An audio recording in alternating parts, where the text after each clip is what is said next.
Hi, Angela. Thank you for having me. Otherwise known as Flo. We Yes. commonly know you as Flo. And so just describe for everyone what exactly is your connection to Brighter Day? Sure. So, I'm an Asian veteran, immigrant, Right. as well as an entrepreneur. Right. This was early or late December 2020. Had a cockamamie idea of, well, maybe I should start a media company. And I managed to buy a radio station, right? KPPF. KPPF. Okay. So, fast forward a little bit, we got you on board. It's like, oh yeah, this is a great format to get everybody knowledgeable about who's who in the city. Right, And right. and that was basically the start of a brighter day. Well, with you. and if you could, like, share with everyone sort of this drive or heart behind KPPF, period. Sure. Well, I've done my research. I used to be in the military for 21 years, and I understand that access to traditional media is very, very expensive. I mean, you've done some advertising, radio, TV, whatnot. It's Right. expensive to get on media these days. Right. So the idea is that as part of the military was very good to me. Did pretty well, successfully and financially. Maybe even given the opportunity to give back and drive that cost down so that more people can afford it across the board. Now, Right. I'm partial to Asian and minority, Right. but still, the idea is that that platform, that access should not be limited to, rich people.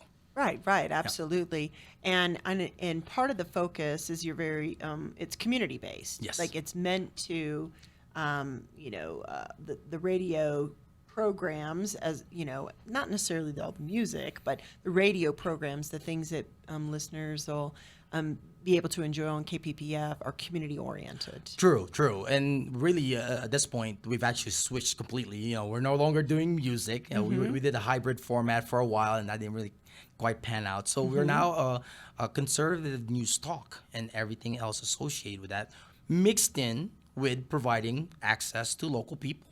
Okay, well, so when I didn't even realize that shift had taken That's place.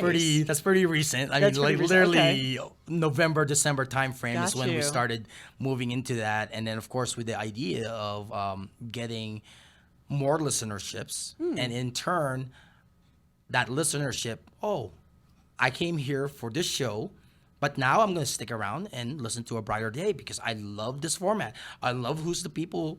I love the host. I love Right. who she's interviewing and interacting with. And who knows, maybe I'm one of her guests in the future. Right. Well, one of the things that I have actually really loved is the opportunity that we have had to get to know so many people who are involved in so many great projects and organizations Right.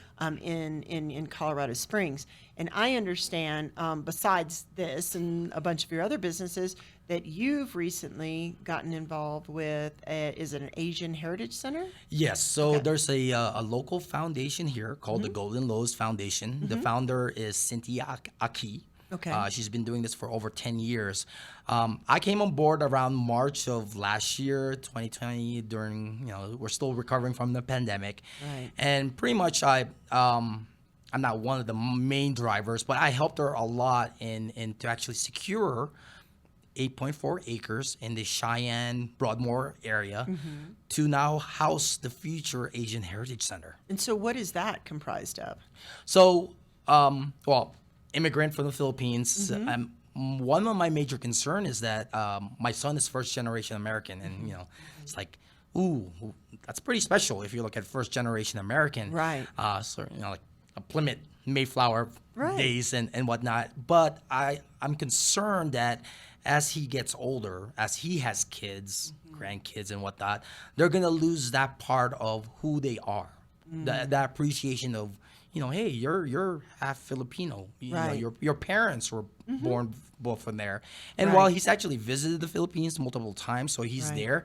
My concern is that his kids and grandkids won't know who that is, short of grandpa, poppy, flow, did this and that, and from there. Right. So this is an opportunity to actually help showcase that.